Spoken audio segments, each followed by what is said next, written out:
Bonjour à tous, aujourd'hui j'avais envie de vous parler d'une petite histoire, mais il y a quelque chose qui s'est passé sur internet. Il y a Casey Neistat qui a sorti une vidéo et qui crée un studio. Donc j'avais envie de vous raconter un tout petit peu d'où je venais et de vous dire pourquoi cette vidéo de Casey me motive et me pousse à vous annoncer certains trucs qui vont se passer sur ma chaîne. Donc je suis né à l'île de la Réunion, comme beaucoup le savent. J'ai eu un parcours scolaire un peu normal, basique. J'étais premier je crois à l'école primaire. Premier ou deuxième au collège, un truc comme ça. Et puis en seconde, ça a commencé à se gâter parce que je découvrais les jeux vidéo et surtout Internet en fait. Donc les MMORPG comme la 4ème prophétie ou d'autres. Et là, ça a commencé à se gâter, j'ai commencé à redoubler et comme vous le savez, beaucoup d'entre vous le savent, j'ai pas eu le bac. Donc voilà un petit peu pour mon parcours scolaire. Je me suis arrêté là et j'ai monté ma première société quand je devais avoir 17 ans ou 18 ans tout pile. Mais ce qu'il faut savoir, c'est que dès mes 14 ans, j'avais envie de gagner de l'argent. Je précise gagner de l'argent parce que vous allez voir plus tard dans la vidéo qu'aujourd'hui mes motivations sont complètement différentes. J'ai dit à ma mère à 14 ans que je voulais devenir millionnaire. Je lui ai pas dit comment ni pourquoi et en vrai ça m'était égal. J'avais vraiment pas d'objectif de créer quoi que ce soit. J'écrivais beaucoup et j'écrivais des histoires, j'écrivais des choses comme ça. J'étais très créatif déjà, mais j'avais vraiment envie de gagner de l'argent parce que je me rendais compte que l'argent était un moyen extraordinaire pour faire tout ce qu'on voulait. Donc j'ai dit à ma mère que je voulais être millionnaire à 25 ans, je crois, c'est ça. Pour la petite histoire, je l'ai été virtuellement à 24 ans, c'est-à-dire qu'entre l'argent que j'avais sur mes comptes plus la valorisation de mes boîtes, j'étais déjà millionnaire, mais je suis devenu vraiment millionnaire un tout petit peu plus tard. Donc je veux dire 1 million sur mon compte en banque. Mais bon, bref, une trêve de bavardage là-dessus, c'est pas ça qui est important. Ce qui est important, c'est qu'aujourd'hui, Casey Neistat a sorti une vidéo et que, en gros, j'avais envie de vous parler de mon passé parce qu'il faut bien que vous compreniez aujourd'hui que mes motivations en grandissant, en gagnant de l'argent, en créant des choses, elles ont complètement changé. Je suis revenu à l'état de petit garçon qui a envie de créer des choses et finalement aujourd'hui l'argent que j'en génère n'est plus l'objectif principal de tout ce que je fais. Je pense avoir passé un palier qui me permet aujourd'hui de me focus uniquement sur les choses qui me plaisent et non plus sur des choses qu'on appelle le job nourricier, celui que vous allez faire quand vraiment il faut vous en sortir. Et croyez-moi, je suis un spécialiste puisque quand j'étais plus jeune, j'ai fait beaucoup de métiers juste pour survivre et pour lancer ma boîte, etc. Donc je connais cette sensation. Ne pensez pas que à notre situation, donc nous les entrepreneurs qui avons réussi, on n'a pas connu ces difficultés, bien sûr qu'on les a connues. Et je les ai connues peut-être même pire que bon nombre d'entre vous, mais je l'ai aussi connu beaucoup plus soft que bon nombre d'entre vous. On a tous des vies différentes et tous des difficultés, etc. En tout cas, ce qui est certain, c'est que passer un certain palier, moi, la théorie du toujours plus, elle est partie. Je crois qu'à 24 ou à 25 ans, quand je suis devenu millionnaire, je crois avoir dit à mes amis que ça y est, je voulais devenir milliardaire avant 60 ans. Et j'étais persuadé que ça allait rester dans ma tête pendant des années et des années. Et en fait, il y a eu la création d'Eclipsia et il y a eu d'autres projets. J'ai voulu travailler dans de la musique, j'ai collaboré avec un groupe de musique et puis j'ai commencé à vouloir les signer. Donc on est allé en studio, etc. Ça n'avait pas bien fonctionné, mais en tout cas mon aspect créatif était déjà revenu et finalement l'argent était devenu secondaire. Bien sûr, l'argent aide à créer tout un tas de projets et ça je vous le cache pas. Casey Neistat aujourd'hui a annoncé le studio 368, mais Casey Neistat, pour ceux qui ne le savent pas, c'est un YouTuber qui a un parcours un peu similaire à bon nombre d'entrepreneurs. Donc il est parti à New York sans un sou, il a commencé à se lancer dans la création de vidéos, il a fait une petite série pour HBO, Neistat Brothers, je crois, et puis finalement, des années plus tard, il est devenu un des plus gros YouTubers du monde. Il a créé un petit peu le principe de la vidéo virale.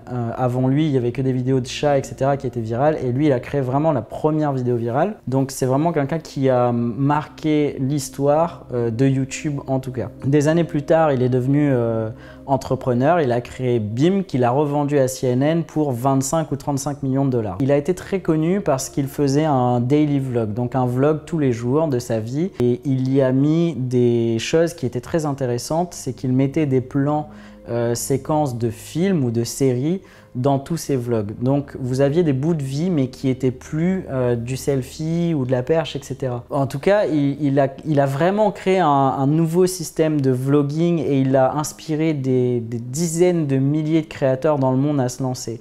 Et je vous avoue que c'est un de mes influenceurs, en tout cas c'est lui qui m'influence dans certains de mes choix. Quand il a fallu lancer cette chaîne YouTube, j'avais vraiment envie d'arriver à la qualité du contenu qu'il produisait. Je me suis vite rendu à l'évidence que j'étais pas aussi bon acteur que lui et j'étais surtout pas aussi rigoureux que lui pour refilmer des scènes, etc. J'avais envie que ce soit le plus naturel possible. Donc j'ai ma propre sensibilité et je m'estime moins performant que lui, heureusement.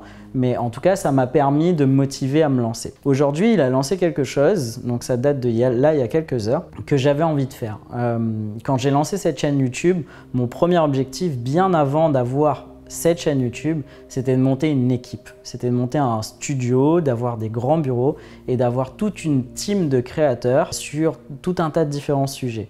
Donc sur la danse, sur la musique, sur les podcasts, sur vraiment plein de choses. Et depuis que j'ai lancé cette chaîne YouTube, j'ai des propositions de collaboration à droite et à gauche. Et c'est exactement ce que Casey Neistat va faire, sauf que lui, entre-temps, il a pris quelques dizaines de millions de dollars et forcément, il peut se focus sur prendre des grands bureaux et avoir beaucoup plus de moyens. Donc certes, l'argent est un moyen limitant, mais comme beaucoup d'entre vous me disent que l'argent empêche de faire quoi que ce soit, ben pas vraiment, puisque entre guillemets, vous, à votre échelle, vous m'enviez mon argent, mais moi, à mon échelle, j'envie Casey Neistat de pouvoir lancer ça avec un studio de 3 étages dans New York. Mais justement, je vais aujourd'hui continuer dans cette voie et essayer de lancer quand même mon studio avec des plus petits moyens. Donc ça va être peut-être des collaborations où les gens vont être à distance au début, etc. Peut-être la location d'un petit appartement qu'on va pouvoir utiliser pour faire des petites collaborations, etc. En tout cas, ce sera à nos moyens, mais c'est vraiment ce qui me motive. Ce qui me motive, c'est d'avoir un maximum de créateurs autour de moi pour être influencé, augmenter la qualité du contenu qu'on peut proposer.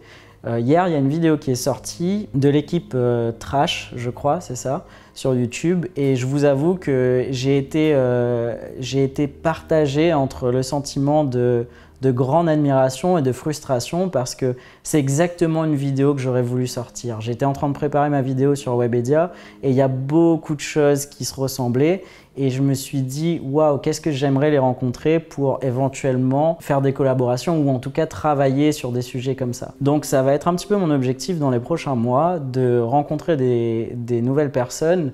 Le problème étant qu'aujourd'hui, parce que j'ai plus besoin d'argent, j'ai un souci éthique avec le choix des collaborations. On me propose déjà des collaborations, mais la plupart des gens qui me proposent des collaborations ont un intérêt financier entre guillemets sur le dos des spectateurs et j'ai un petit problème d'éthique avec ça.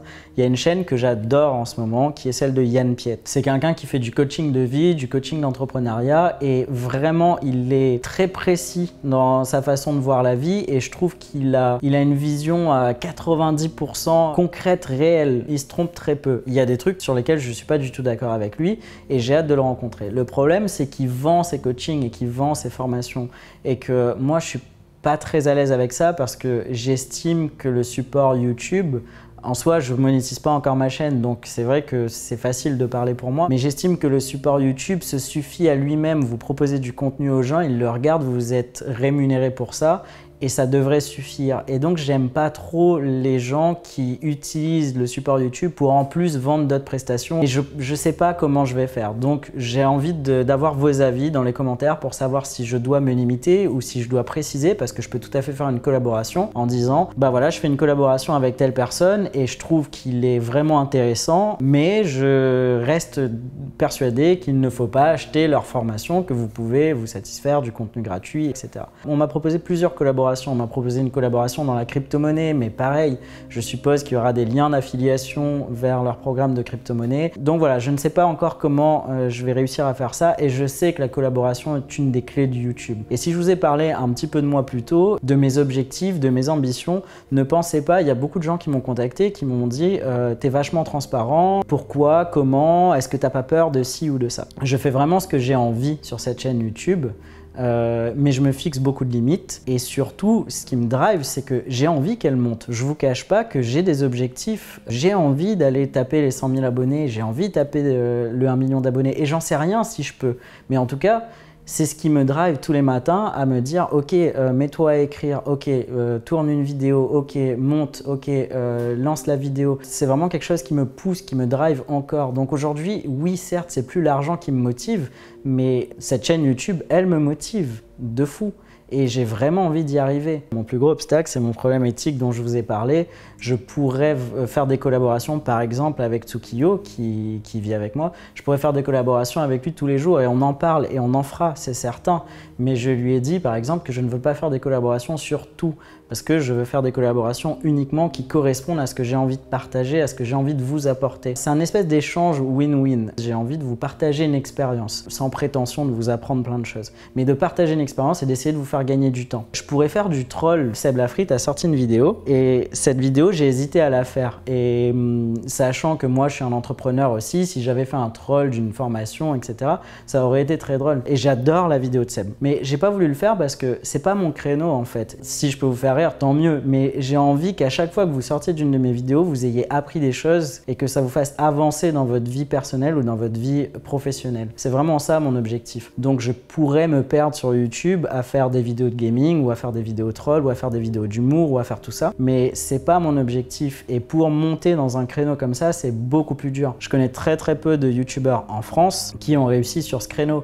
La plupart des infopreneurs, puisque c'est comme ça qu'on les appelle sur YouTube, les gens qui font des vidéos comme moi, sont à 70 000, 100 000 abonnés. Il n'y a pas beaucoup de gros youtubeurs en France qui font ça. Et donc, pourquoi je vous ai parlé de Casey Neistat? Parce que Casey Neistat, c'est un infopreneur et aux États-Unis, il a un peu plus de 9 millions d'abonnés. Donc, c'est que ça fonctionne. On est tous pareils, hein. Moi aussi j'ai envie de me marrer sur YouTube et moi aussi je regarde des contenus entertainment. Je regarde aussi beaucoup de contenus sérieux. Juste pour vous dire que sans les moyens de Casey Neistat, j'ai envie de lancer mon studio et d'avoir plein de collaborateurs autour de moi avec des sensibilités et des objectifs complètement différents des miens. Donc voilà, je suis allé un peu dans tous les sens sur cette vidéo, mais c'était vraiment important pour moi de vous dire que Casey Neistat m'influençait beaucoup et j'avais vraiment ce sentiment partagé d'envie, jalousie, etc. Mais moi, ça me pousse, j'ai envie d'y aller. Et puis, je pense qu'on a fait le tour. C'était un petit peu un story time informel et je vous avoue qu'aujourd'hui, je ne devais pas poster de vidéo parce que j'ai été un petit peu touché par un des commentaires sur ma précédente vidéo. C'est quelqu'un qui m'a dit « Tu prépares beaucoup de vidéos, dis donc ». Et je suis complètement d'accord avec toi et c'est pour ça que ça me touche. Et déjà, je m'excuse auprès de toi parce que je comprends l'impact de ton commentaire. L'impact de ton commentaire est de dire n'annonce pas des choses si tu vas pas au bout. Et je voudrais te rassurer, je suis vraiment en train de travailler sur ces vidéos et je voudrais m'excuser parce que oui, effectivement, j'annonce beaucoup de choses et je file pas de timing et compagnie et ça m'embête un petit peu. Donc, la vidéo de Webedia, plutôt que de dire je vais la sortir X ou X ou X, je vais me focus à fond dessus dès aujourd'hui, dès la fin de cette vidéo. C'est pour ça que je voulais pas la faire cette vidéo et me focus dessus. Et je la sors maximum semaine prochaine. Donc vous l'aurez avant vendredi prochain en ligne. Sur la vidéo Eclipsia, j'ai moins de timing et j'hésite à carrément pas la faire, mais je vous tiendrai au courant. Voilà un petit peu. Aujourd'hui, c'était un petit story time où je crois qu'on a appris quelques trucs sur moi et aussi que l'argent n'est pas une fin en soi. Essayez de trouver ce qui vous motive et c'est là que vous allez être productif. C'était Rurk, bonne journée.